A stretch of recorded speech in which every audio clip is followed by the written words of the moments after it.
তো ওই মিষ্টিটা একটু খেয়ে দেখবো যে কেমন হয়েছে।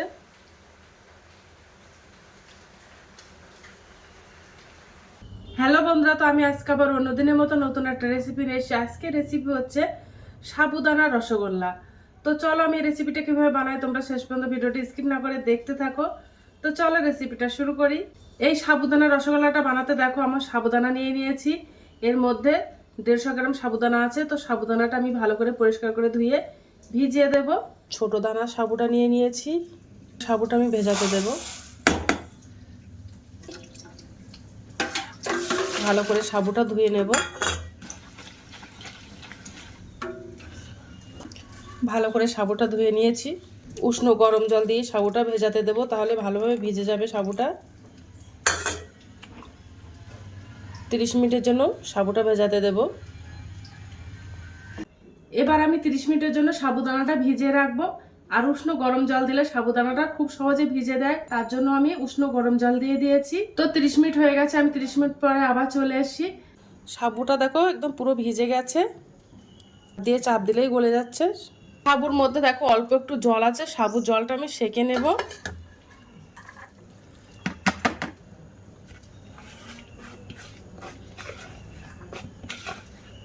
এবার ভালো করে জলটা ঝরিয়ে নেব।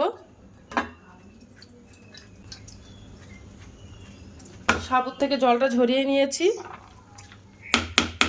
এবার আমি সাবুর মধ্যে একটু লবণ দিয়ে দেব। এই মিষ্টির মধ্যে একটু লবণ দিলে মিষ্টিটা খেতে ভালো লাগে, তার জন্য দিয়ে দিলাম। তোমরা চাইলে এটা বাদ দিয়ে দিতেও পারো। দিয়ে ভালো করে মেখে নেব হাত দিয়ে চটকে।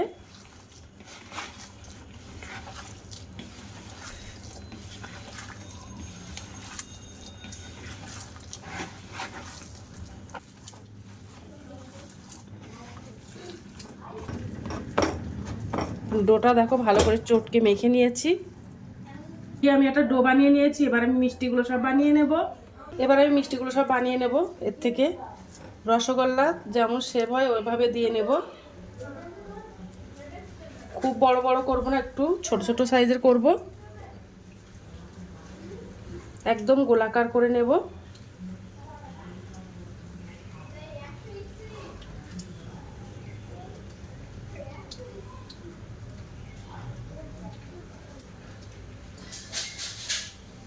দেখো এই সাইজের বানিয়ে নিয়েছি মিষ্টিগুলো।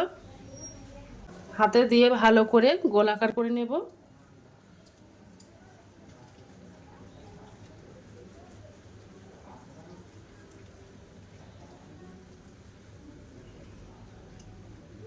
দেখো গোলাকার করে নিয়েছি। এটা বুঝতেই পারবে না যে সাবু দিয়ে বানানো এই রসগোল্লাটা। তোমরা একবার বাড়িতে ট্রাই করতে পারো। আর ভিডিওটা ভালো লেগে থাকলে আমার চ্যানেলে একটা লাইক, কমেন্ট, শেয়ার এবং সাবস্ক্রাইব করে দেবে। তো বাদ বাকি মিষ্টিগুলো সব আমি এভাবে বানিয়ে নেব। তো দেখো রসগোল্লাগুলো সব বানানো হয়ে গেছে। এবার আমি রসগোল্লার জন্য একটা চিনি শিরা বানিয়ে নেব। আমি এই বাটির হাফ বাটি চিনি নিয়ে নিয়েছি। এর মধ্যে 300 গ্রাম চিনি আছে। তো চিনিটা আমি গামলা বাটির মধ্যে দিয়ে দেব। এবার আমি যতটা চিনি নিয়েছি তার 4 গুণ আমি জল দিয়ে দেব। তো আমি জল দিয়ে দিলাম। এবার আমি গ্যাসটা অন করে দেব।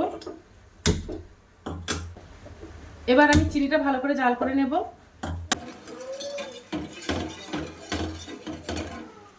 এবার আমি ওর মধ্যে 2টো এলাচ ফেটিয়ে দিলাম। চিনি শিরার মধ্যে আমি একটু ঘি দিয়ে দেব। এই ঘিটা দিলে এগুলো খেতে খুব ভালো লাগে, তার জন্য দিয়ে দিলাম।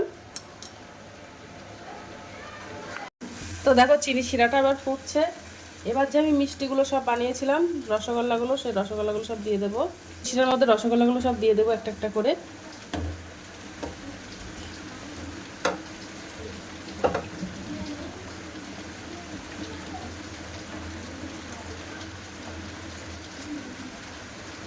এই রসগোল্লাটা আমি 15 থেকে 20 মিনিটের মতো জাল করে নেব।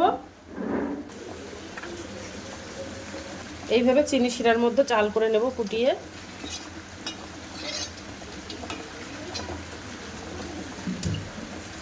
এইভাবে মিষ্টিটা জাল করে নেব। ভাসছে,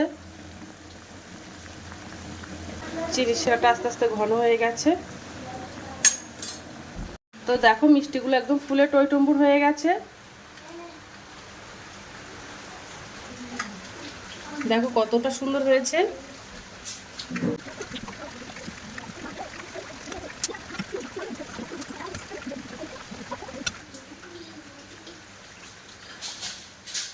দুধ ছানা ছাড়াই আজকে সাবু দিয়ে এই রসগোল্লাটা বানিয়েছি। এই রসগোল্লাটা দেখতে যেমন সুন্দর, খেতেও কিন্তু কিন্তু অসাধারণ। তোমরা এগুলো বাড়িতে ট্রাই করতে পারো। তো আজকের দিনের মতো ভিডিওটা এখানে শেষ করছি। আগামী দিন আবার একটা নতুন ভিডিও চলে আসবো। তো টাটা, বাই বাই, সবাই ভালো থাকবে, সুস্থ থাকবে। আগামী দিন আবার একটা নতুন ভিডিও দেখা হবে।